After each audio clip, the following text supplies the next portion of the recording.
Okay, so now for building words. There are a lot of different ways to make words. We learned a little bit last time about what is a word, and we learned that for content words there has to be some sort of definition, and they have to be phonologically valid. The sounds have to work.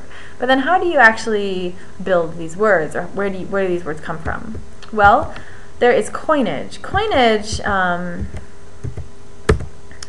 is inventing a brand new word.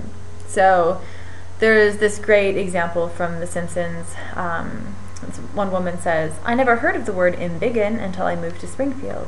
And the other woman says, "I don't know why, it's a perfectly cromulent word." Later on in that episode, Principal Skinner says, "He's embiggened that role with his cromulent performance." And cromulent here, they're using it to mean something sort of like great. Embiggen, it's a little bit easier to sort of figure out what that means. Turns out that things like this actually happen not only in The Simpsons, but in real life all of the time. And you see them in the Webster's Dictionary and the Oxford English Dictionary. Another great place to look for coinages is the Urban Dictionary. Online, you get a lot of sort of racy stuff there too, but it's a lot of new words appear sort of first on the Urban Dictionary online. So if you're interested, you can look that up. So, weird coinage fact is that coinages across pretty much all languages, that's what cross-linguistically means, across all languages, they tend to be content words. So it's really easy to invent a new content word, but it's really hard to invent a new function word. So, for example, in English, we don't have a gender-neutral third-person animate singular pronoun. So if I want to say, I can say, "I hugged him," or "I hugged her," but that, is specifying the gender, either male or female, of the person that I hugged. If I just want to say, I'm going to hug whoever comes to the door, I'm going to hug the person that comes to the door, and I don't know if it's going to be a guy or a girl, I have to say I'm going to hug them, which is actually a plural pronoun, because them usually refers to multiple people. So there's sort of this gap in English where we don't have a gender-neutral third-person animate singular pronoun. People have tried to come up with some, like her, yo, but they just really haven't caught on, not at all, despite some people's sort of a lot of effort. So it's really easy to invent new content words, but function words, something about the way our minds work, we're really resistant to creating new ones. All right, so what are the different ways to coin words? And these are in English. Okay, first we have pure neologism. Neo means new. So this is a word like cromulent. It's a totally new word, just, made up out of nowhere. With neologisms, you don't necessarily really have any sort of clue as to what they mean. You have to figure that out from the context. Another way to get a new word is by clipping an existing longer word. So you can have photo from photograph. You can blend two words together to make a new word. Tobacco, from tomato and tobacco. If you had like tomato flavored tobacco. I think this is a Simpsons example as well. I'm not really that into the Simpsons, so I haven't actually seen all of these examples, but this is, I believe, one from the Simpsons, blending of tomato and tobacco. We also have compounding. So cheese eating surrender monkey. With compounding, you can usually figure out sort of what it means. It's some kind of monkey who surrenders and eats cheese. So compounds are where you take existing words and just sort of put them together. These are words like mailman, but that's a existing real word, but I could also have a mail dog, which would be, a dog who delivers my mail. And I just coined a new word there, a new compound.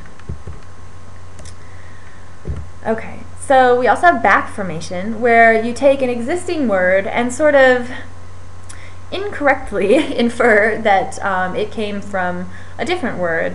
You know how we were talking before about how buffalo can be used as a noun or as a verb, same as text can be a noun. I'm going to text her. Oh, that's a verb, or it can be a noun. I got her text. So the word conversation actually comes from the verb converse, but sometimes people will back form it and sort of think that it came from a verb like conversate. And so people will create new words like that. And another example is the word burgle, from burglar. Burglar actually didn't come from any verb meaning to burgle, but now we have that word. Generification, this is what happens in our sort of commercialized culture, where a proper noun or a brand name will become a generic term. So Kleenex is a brand name for tissues, but I personally would never say tissues. I always say Kleenex, regardless of the brand. Same happened with Xerox. Another is reduplication. Fuzzy wuzzy, bling bling. In English, reduplication. So reduplication is duplicate. So you're making something twice, and it usually has some sort of diminutive quality. So fuzzy wuzzy, teeny weeny, itsy bitsy, sort of small stuff. Another type of coinage is an acronym, also known as an initialism. So ATM comes from automatic teller machine. SCUBA, similar, you probably have heard, comes from self-contained underwater breathing apparatus. So there you're just taking the initial letter from each word and stringing them together to create a new word.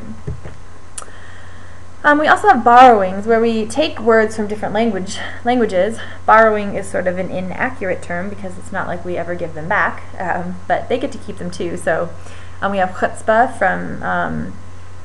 from Hebrew or Yiddish, détente from French, arroyo from Spanish, meaning it's a wash. So the interesting thing about these is that people often differ in how they pronounce them. Like chutzpah, I went to a very Jewish university, so I often pronounce that first sound with the IPA symbol for X.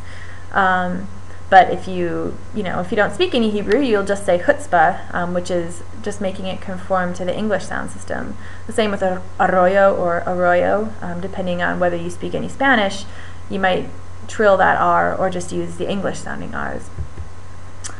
So in English, borrowing, acronyms, blending, and generification are particularly popular forms of word formation. So you want to spend a little time looking at these. You might want to Google for some more examples online. I'm going to expect you to know these terms. Okay, so what about other languages? Do they all use the same strategies? Well, yes and no. Some communities are very resistant to borrowing words from other languages. Some places they want to keep their language pure, which from a linguistic perspective doesn't really make a tremendous amount of sense because, look back at Old English, for example, it's almost impossible to read, and that's just, a few hundred years ago. Languages change and they evolve, especially when they come into contact with each other. But for some communities, this is sort of an important consideration. Also, if you don't have a writing system, you're not going to get any initialisms or acronyms. And generification, sort of the Kleenex example, you kind of have to have a commercial economy in order to have those brand names become generified. All right, so next up is derivation, which, all languages do allow pure coinage, so creating a new word out of nothing, compounding, and some sort of reduplication. And next part of this lecture, I'm going to talk a little bit about derivation.